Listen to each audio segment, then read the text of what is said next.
এই জন্যই পাগলাটারে ভাল লাগে। মানে কারা কারা আছেন এই পাগলার ভক্ত? কথা বলছি উত্তর কোরিয়ার কিম জং উন। মানে ইরানের পাশে তার যে অবস্থান সব সময়, দেখেন আসলে কি দিয়ে কি সহযোগিতা করবে সেটা তো জানি না, বাট থাকে না যে মাঝে মাঝে একটা আওয়াজ দেওয়া, যে ধরেন আপনাকে একটা কেউ আক্রমণ করতে যাচ্ছে, পেছন থেকে আওয়াজ দিলে আপনি আবার ওই চেহারাটা চিনেন, তখন একটু না একটু ইফেক্ট তো হয়। তবে শুধুমাত্র যে উত্তর কোরিয়ার কিম জং উন আওয়াজ দিয়েছে তা না, চীনও আওয়াজ দিয়েছে। তবে চীনের উপর আমার কখনো ভরসা নাই, কারণ চীন যেভাবে বিশ্বজুড়ে তাদের ব্যবসা বাণিজ্য সম্প্রসারণ করেছে, তো সেখানে আমেরিকার বিরুদ্ধে বা ইউরোপীয় ইউনিয়নের বিরুদ্ধে চীন শক্ত কোন অবস্থান নেবে ইরানের জন্য, এটা আমার বিশ্বাস হয় না। রাশিয়ার ব্যাপারে আমি 2 থেকে 4% আশাবাদী, কারণ এই যুদ্ধটা আমরা যতটা স্বাভাবিকভাবে ভাবছি যে চাইলেই গিয়ে মিত্ররা কানেক্ট হতে পারবে, মিত্র কানেক্ট হওয়া ইন বাই ফোর্স, দেন এটা থার্ড ওয়ার্ল্ড ওয়ার অথবা তৃতীয় বিশ্বযুদ্ধ ঘটিয়ে দেবে। গতকালকে আমরা দেখেছি যে দক্ষিণ চীন সাগর থেকে যে বিমানবাহী রণতরী আমেরিকার, সেটা মধ্যপ্রাচ্যের আরব সাগরে গিয়ে জায়গা মতো পৌঁছেছে।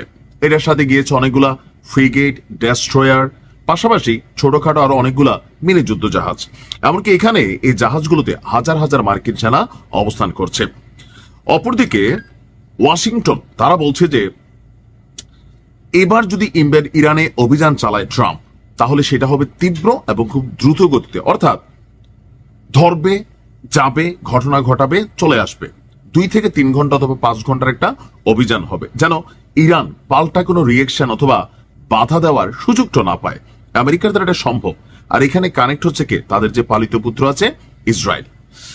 এই পরিস্থিতিতে এসে ইরান তাদের সামরিক সক্ষমতা, আকাশ প্রতিরক্ষা সিস্টেম বা যেই আরব রাষ্ট্রগুলো আছে এখানে পেছন থেকে সহযোগিতা করবে, যে আরব রাষ্ট্রগুলোতে মার্কিন সামরিক ঘাঁটি আছে তাদের ব্যাপারে তারা সিদ্ধান্ত নেবে, হুঁশিয়ারি দিচ্ছে। তখনই জাতিসংঘে চীন তাদের অবস্থান প্রকাশ করেছে, উত্তর কোরিয়ার প্রেসিডেন্ট কিম জং উন সে তার অবস্থান প্রকাশ করেছে, রাশিয়া তাদের অবস্থান প্রকাশ করেছে।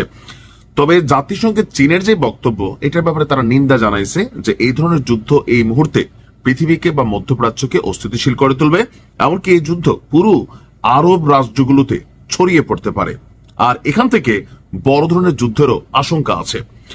অপরদিকে রাশিয়া বলছে যে এই স্বৈরাচারীমূলক অবস্থান থেকে আমেরিকার সরে আসা উচিত।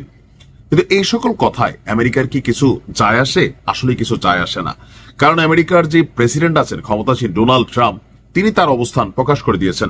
এখন উত্তর কোরিয়ার কিম জং উন বলছে যে তার যে মেশিনারিজ আছে প্রয়োজনে এগুলা স্বৈরাচারদের জায়গা মতো যাওয়ার ক্ষমতা রাখে, যদি দরকার হয় মিত্রদের প্রয়োজনে 2-1টা নাকি ছাড়বে। আসলে কি ছাড়বে? অনেস্টলি যদি আমি বলি, ছাড়বে না। তবে বলতেছে যে আমি এতটুকুতেই খুশি, কারণ কেউ তো এইভাবে এসব বলতেছে না যে তার কিছু হইলে তোর খবর আছে।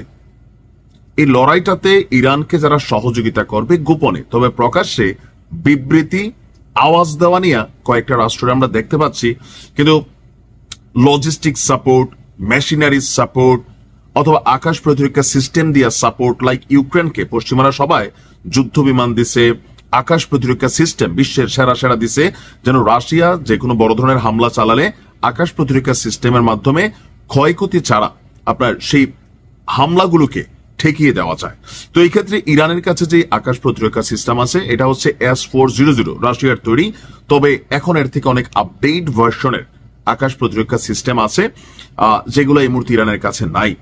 তবে পরিস্থিতিটা খুব ঘোলাটে হচ্ছে। ভাল লাগছে যে তাদের এই অবস্থান, কিন্তু এগুলাতে আসলে ওই রকম বড় কিছু হবে না। আল্লাহ ভালো জানে। আল্লাহ হেফাজত করুক ইরানকে। আসসালামু আলাইকুম।